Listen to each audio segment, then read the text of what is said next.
Bienvenue sur Média. L'actualité tout d'abord au Maroc. Le roi Mohamed VI a donc nommé hier plusieurs magistrats au sein de juridictions financières, 16 présidents de section au niveau de la Cour des comptes, 14 au sein des cours régionales des comptes. Parmi ces magistrats qui ont été proposés par le Conseil de la magistrature des juridictions financières, on compte 6 femmes et sur ces 30 magistrats, la quasi-totalité, 27 exactement, occupent dorénavant des postes de responsabilité pour la première fois.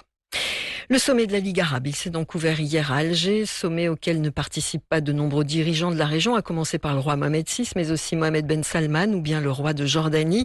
Concernant le Maroc, le roi Mohamed VI a donc désigné le ministre des Affaires étrangères, Nasser Bourita, pour conduire la délégation marocaine. Très nombreux dossiers sur la table ce mercredi. À noter les déclarations hier de 2 invités de marque. Tout d'abord le secrétaire général de l'ONU, Antonio Guterres, ainsi que le président du Sénégal, Macky Sall. Le secrétaire général Antonio Guterres a déclaré que les Nations Unies adoptaient une position claire sur la nécessité d'établir la paix et la justice au Moyen-Orient, la création d'un État palestinien qui vivra côte à côte avec Israël dans la paix et la sécurité. Je ferme les guillemets. Quant au président Macky Sall, qui est aussi le président de l'Union africaine, Macky Sall a affirmé hier que l'Union travaillait avec la Ligue arabe pour atteindre des objectifs communs entre les deux organisations régionales. Voilà donc pour ces 2 déclarations.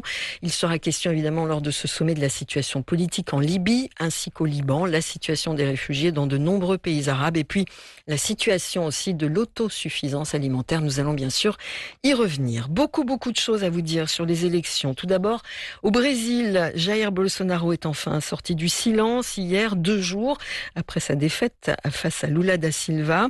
Il s'est refusé à le féliciter, même s'il s'est engagé à respecter la Constitution en autorisant la transition avec un futur gouvernement de gauche. Quant au désormais président Lula da Silva, sachez que le roi Mohamed VI hier lui a envoyé un message de félicitations.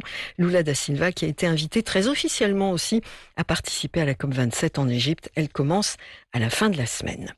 D'autres élections, elles nous emmènent au Proche-Orient avec l'ex-premier ministre israélien Benjamin Netanyahou qui semblerait ce matin en voie de réussir son pari de retourner au pouvoir avec le soutien de ses alliés religieux et d'extrême droite à l'issue de législatives dont les résultats finaux pourraient, attention toutefois, causer des surprises. Je vous parle de projections qui ont été actualisées cette nuit par 3 grandes chaînes israéliennes. Le parti de Benjamin Netanyahou est crédité de 30 ou 31 sièges sur les 120 du Parlement.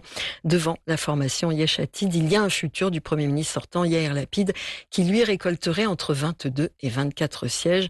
Attention, je le répète, ce sont des projections ce matin de la presse. Au bout du suspense, le bloc de gauche mené par la première ministre social-démocrate, nous sommes au Danemark, Mette Frederiksen, a donc remporté une majorité d'un seul siège aux législatives. La chef-feu du gouvernement a maintenu sa main tendue vers le centre, une véritable victoire à l'arraché. Là aussi, plus de précisions à venir dans nos prochaines éditions. Voilà, je vous souhaite une excellente matinée.